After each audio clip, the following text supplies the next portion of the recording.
you say to critics of this entire process that they say the president is now out of office? This is a political exercise. And right now, there are Americans hurting from the coronavirus pandemic that are in desperate need for Congress to come together on some sort of a stimulus package. What do you say to that?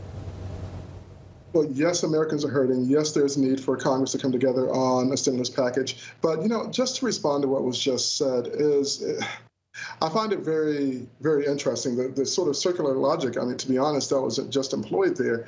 Look, you can incite and you can invite people to take action even while you are speaking. As a matter of fact, that is often the case. But we know that the president asked people to get there on January 6th to protect their democracy and said that if they did not do that, if they didn't show up, then they would probably lose their rights and lose their country forever. So he whipped the crowd into a frenzy, or before they even arrived, and then as he spoke that day, he continued to do it. Now, I wasn't in the audience that day, so I can't speak to his tone and rhetoric, but we all were aware of his invitation to people to get to the Capitol, and he used very incendiary language. And one of the other things that's interesting is we just talked about the Capitol Police not seeming to be very concerned about it, and that is true, and that's problematic.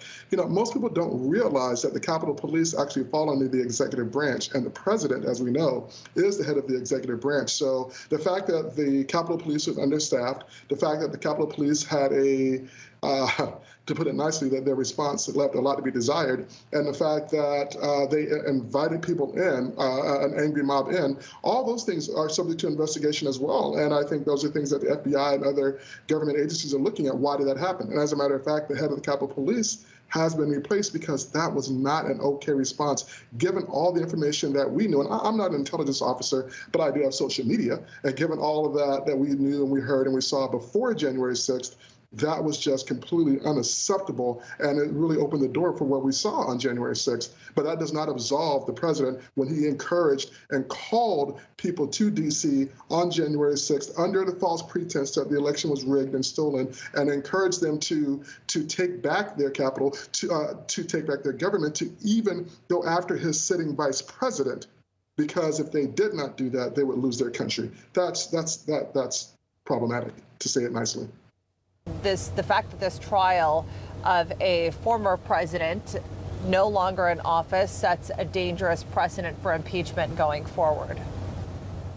So Tony and I agree that it's not likely that the president will be convicted. I'm not going to use the word acquitted, but that he will not be convicted, because it takes 2/3 of the Senate, that is 67 votes, which means that you need 17 Republican senators to agree to convict the president, former president. And I just simply don't believe that's going to happen. You only had 6 today agree and vote that the trial is constitutional. So we agree on that. And that's about the only thing that Tony and I agree on. But beyond that, he says that this is going to open the door to a lot of things in the future. But I would say that this country is already very politically divided, and the last 4 years served to divide us more than any other point, probably since the end of the Civil War, if maybe some point in the mid-1950s. So we're already a very divided nation.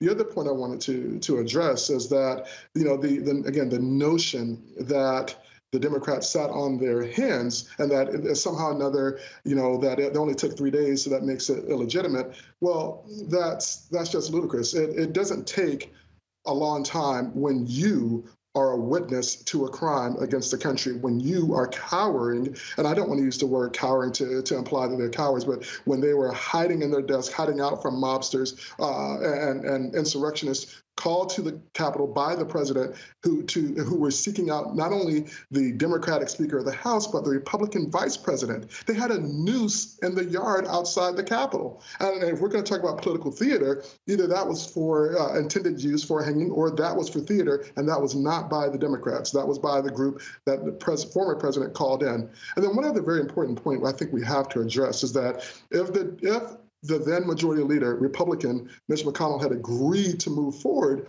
with this, with the trial before January 20th, then the Democrats would have done so. They didn't, quote unquote, sit on their hands because they wanted to. It was because Mitch McConnell, as majority leader, would not allow it to proceed forward. And he said in Tony's clearly aware of that. So it wasn't until after January 20th, when Mitch McConnell was no longer the majority leader, that the Democrats could move forward with the trial. And so that's why we are where we are right now. But I think all would have loved to have moved forward with this weeks ago. But this is where we are right now. And I actually believe that this is really necessary. Now, I am concerned that given our political climate, that going forward, you will see more impeachments taking place for political, in the future for political purposes. But this is not one of those. This is not about political theater. This is the first time since 1814. So 207 years that the U.S. Capitol has been attacked, and then it was by the British and other foreign persons. This time it was by Americans called to the Capitol by their president, by our president, to protest an election that he lost. And so I would ask Tony, why does he think that's okay? And I would also ask Tony, does he believe that Joe Biden won the election fair and square? Because that's really what was the pretense and foundation for all of this, claims that the election was stolen.